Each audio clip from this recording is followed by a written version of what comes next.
একটা লোক কাটতে পারলে, একটা লোকের গলা কাটতে পারলে সেখানে 9 লক্ষ টাকা পুরস্কার দেওয়া হবে। গতকাল রিং রং ব্রোর সাথে যে ঘটনা ঘটলো, এটি কোনো বিচ্ছিন্ন ঘটনা নয়, এটার সাথে বড় একটা ষড়যন্ত্র জড়িত। পার্বত্য চট্টগ্রামের বিশেষ গোষ্ঠী এই ষড়যন্ত্রে লিপ্ত। এই ষড়যন্ত্রের একটা ইতিহাস আছে, আমি সেটার কয়েকটা পয়েন্ট তুলে ধরছি। 80 এবং 90-এর দশকে দলছড়ি এবং সরাই মৌজার প্রায় 1200 একর জমি এই যে লামা রাবার ইন্ডাস্ট্রিজ লিমিটেডের নিকট লিজ দেওয়া হয়। এবং সেটা শর্ত ছিল 5 বছরের মধ্যে সেটা রাবারের বাগান করতে হবে, যদি না করে থাকে সেটি সম্পূর্ণ বাতিল করতে হবে। এটা একটা পয়েন্ট। এর পরবর্তীতে দেখা গেল ওরা নিয়েছিল মাত্র 1200 একর লিজ, কিন্তু তারা 2 মৌজা মিলে দখল করলো প্রায় 3000 একরের জমি, এবং সেখানে নদের এবং ত্রিপুরাদের যে গ্রাম, সেই গ্রামগুলো সেখানে অন্তর্ভুক্ত ছিল। এরপরেই বড় বড় ষড়যন্ত্রগুলো শুরু হইলো।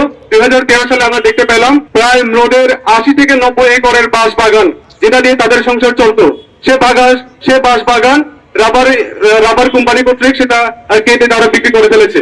এরপরে আসলাম 2022 সালে। 22 সালে এসে দেখি তারা তাদের যে ফলজা বাগান সেগুলোকে কেটে ফেলে দিচ্ছে, এবং তারা ট্রাকের পর ট্রাক বিভিন্ন জায়গা থেকে বাঙালি জনগোষ্ঠীকে ভাড়া করে এনে সেখানে ওদেরকে হুমকি দেওয়া হয় এবং অফার দেওয়া হয়, একটা লোক কাটতে পারলে, একটা লোকের গলা কাটতে পারলে সেখানে 9 লক্ষ টাকা পুরস্কার দেওয়া হবে। এরপরেও প্রশাসনের কোনো তেমন গ্রহণযোগ্য উদ্যোগ আমরা সেখানে দেখতে পাইনি। এর পরবর্তীতে আসলো ঝিরিতে তারা বিষ প্রদান করে যে জনগোষ্ঠী ছিল তাদের সকলকে মেরে ফেলার চেষ্টা করা হলো, এবং সেখানে অভিযোগ আছে বিষ দেওয়ার পর সেখানকার একটা হরিণের মরদেহ পাওয়া গেছে, এবং সেখানকার যে স্থানীয় আদিবাসীরা তারা 2 থেকে 3 সপ্তাহ তারা ঝিরির পানি পান করতে পারে নাই, অথচ সেখানে নদের পানির মূল উৎস ছিল ঝিরির পানি। তারা 2 থেকে 3 সপ্তাহ তারা বৃষ্টির পানি খেয়ে বেঁচেছিল। এত কিছুর পর আমরা যখন আন্দোলন করলাম, এখানে মিছিল করলাম, সমাবেশ করলাম, এবং সেখানে ভূমি রক্ষা কমিটির একটা কমিটি হইলো, তারা আন্দোলন চালিয়ে যাচ্ছিল।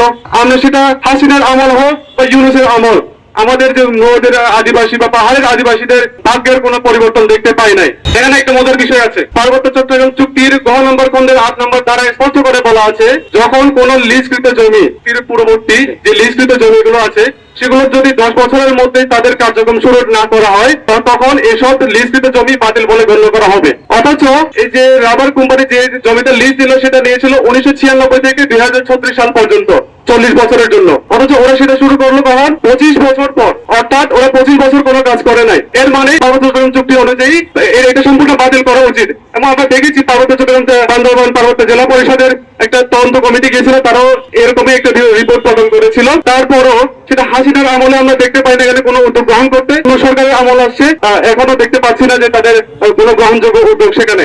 এবং এখানে লজ্জার বিষয়ে 2022 সালে যখন এই ঘটনাগুলো ঘটছিল, তখন সেখানে এসআই শামীম তাদেরকে রক্ষার বদলে তারা অফার দিয়েছিল, এরকম তোমরা এখান থেকে পালিয়ে যাও, তোমরা প্রাণ বাঁচাতে হলে পালিয়ে যাও। এই যে পুলিশের এরকম একটা বৈষম্যহীন চরিত্র আমরা কখনো মেনে নেব না। এবং আপনারা বর্তমান পরিস্থিতি জানেন কিনা জানি না, সেখানে যতগুলো গ্রাম আছে তাদের প্রত্যেক ফ্যামিলিতে 5-6টা করে তাদের নামে মামলা আছে, এবং তারা শহরে যেতে পারছে না, তারা বাজারে যেতে পারছে না, বাজার করতে পারছে না, ভাত খেতে পারছে না ভালো মতো বাজার করে। এবং তাদের যে ছেলে মেয়ে আছে তাদের জন্মদিন বন্ধন থেকে শুরু করে বিভিন্ন অফিসের কার্যক্রমে তারা যেতে পারছে না, এলে যে পুলিশ প্রশাসন তাদেরকে আটক করে এবং হয়রানি করে। পার্বত্য চট্টগ্রামের যখনই গণতান্ত্রিক পথ বন্ধ হয়ে যায়, অগণতান্ত্রিক পথ বেছে নেওয়ার ওই হ্যারাম আমাদের আছে। সুতরাং সরকারকে সাবধান করে দিচ্ছি, অনতিবিলম্বে রিংরংকে যে মিথ্যা মামলায় গ্রেপ্তার করা হলো তাকে অনতিবিলম্বে ওই মামলা থেকে মুক্তি দিয়ে এবং ওই মিথ্যা মামলা প্রত্যাহারের দাবি জানিয়ে